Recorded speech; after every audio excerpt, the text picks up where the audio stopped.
રાજ્યના અન્ય જિલ્લાઓમાં પણ ભ્રષ્ટાચારી તંત્રનો પર્દાફાશ થયો છે। સાબરકાંઠા જિલ્લો પણ તેમાંથી બાકાત નથી। ઈડર તાલુકા પંચાયતમાં એસીબીની ટ્રેપ સફળ રહી છે। એસીબીએ ગ્રામ વિકાસ શાખાના ક્લસ્ટર કોઓર્ડિનેટર કમલ પટેલ અને જીનલ પટેલને લાંચ લેતા ઝડપી પાડ્યા।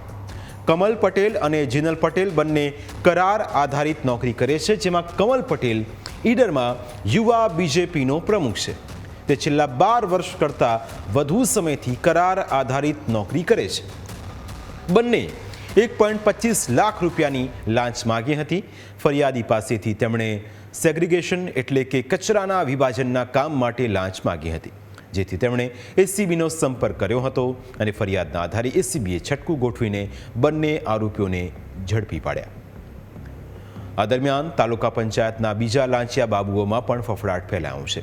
આ ફફડાટ આરોપીઓના પકડાવાના કારણે તો છે જ, સાથે સાથે એસીબીના મહિલા પીઆઈએ કરેલી ટકોરના કારણે પણ છે। તેમણે કચેરીમાંથી આરોપીઓને લઈ જતી વખતે સ્પષ્ટ કહી દીધું કે સુધરી જજો, નહીં તો તમારે પણ જેલના સળિયા ગણવા પડશે। સુધરી જજો, બધાની ગુમો છે। સુધરી જજો, બધાની ગુમો છે।